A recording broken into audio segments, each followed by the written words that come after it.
Hey everyone. So today I'm going to be doing a 1-month update on the Ioniq 5. I got the car January 20th, 2022. So one of my favorite things about the car is the fact that as you approach, it unlocks. The second thing I'm a big fan of is the seat height. It's not quite a sedan, it's not quite an SUV, it's somewhere right in the middle. And for me, I really like that. I really like the teal and tan interior that I have. It's definitely unique.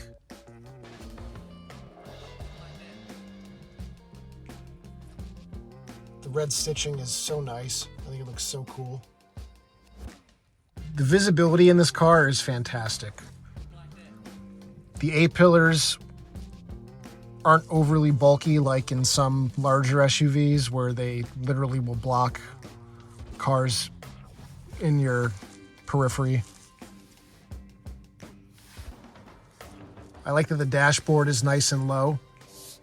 Gives you a nice view out the front. You can see the ground is not too far in front of the car, so it makes parking fairly easy.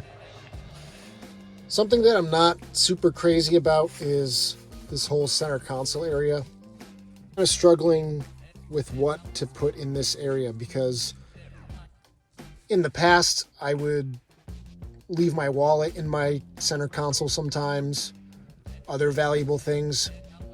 But in this car, the only really accessible area to do that is in the armrest. I also don't really know what to put down here. I guess on a road trip, an extra large water bottle or something.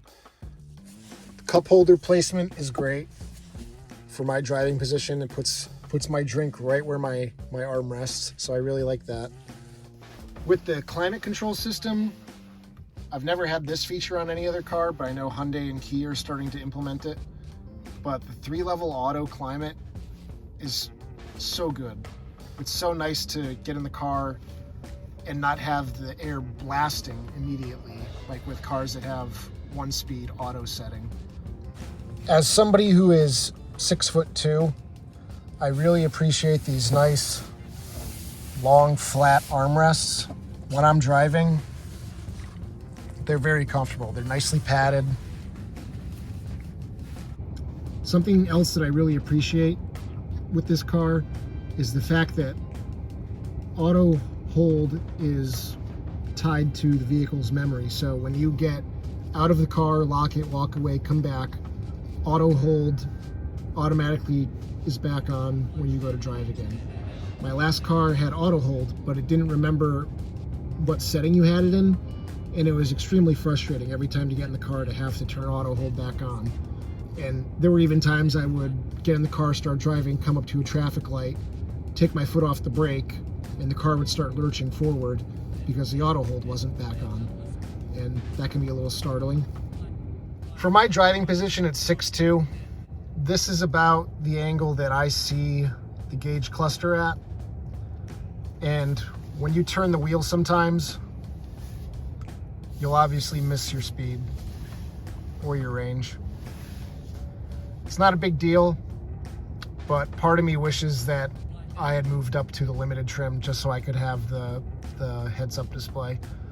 I think having all this information here is nice, but I think having it in a more easily accessible area would be even better. Climate control in the car is good. Typically, if I'm gonna leave the house, I turn on the climate via the BlueLink app. And by the time I get in the car 10 minutes later, it's nice and toasty in here. The heated steering wheel comes on. But for some reason, the BlueLink app doesn't allow you to set it so that the heated seat also comes on, which is a little frustrating because then you get in the car, your steering wheel's nice and heated, but your driver's seat is ice cold. Obviously, if you had the car warming up for 20-30 minutes, it wouldn't be that cold, but it'd be something that I would like to see Hyundai add to the BlueLink app. Just allow us to turn on the heated seats remotely. Another small gripe is that the door sills extend down past the bottom of the door. So you can see down here it collects a lot of crap on it. And then when you open the door, it's all built up right here. So if you get in the car, your pant leg's gonna rub up on that. A lot of people have griped about the sound system in the lower trim cars. I've got no complaints. I listen to a lot of podcasts when I drive, so it's mostly just people talking. Yeah, it's for music, it's not the best sounding sound system. My Mazda CX-5 had, I think, a 10 speaker system versus this 6 speaker. Yeah, it sounded a lot better. It had a subwoofer. This one doesn't have a sub. But in all honesty, I would rather have the larger trunk underfloor storage area than that big giant Bose subwoofer that eats up all that space, adds weight, lowers your range. This sound system is adequate. Something to note is the size of the side view mirrors. My Mazda CX-5 had pretty good sized side mirrors, and when I started driving this car, I really noticed just how small these side view mirrors are. They have blind spot, so that's helpful. But I just find myself sometimes wishing that I had more view along the side of the car. It's something that I'm getting used to, but when I first drove the car, I was like, wow, these are really small. The back seat of the Ioniq 5 is where it truly shines. In my last car, the Mazda CX-5, the back seat was extremely tight. You can see here, the seat is set for me at 6'2". I've got at least a fist of knee room, which is a lot more than I've ever experienced in a small crossover. The B-pillar mounted air vents are definitely a nice touch. Gives your passengers air blowing on their upper body, which is much better than down here where they tend to just blow on your knee. There are also air ducts underneath the driver and passenger seat, so your rear passengers can have nice warm feet as well. The trunk has been fine for me in the last month. I haven't really packed it with anything. It was actually nice yesterday when I brought my bike to the local bike shop for a tune-up. I was able to put it in the back here, and then the pedals fit comfortably into this little slot here, so it wasn't resting on the pedals and kind of wanting to walk back and forth. Something that has really been driving me crazy though is when you have rear passengers in the car and they get out, they tend to just let these go back in whatever position they want to. And as you can see, there was a rattling issue.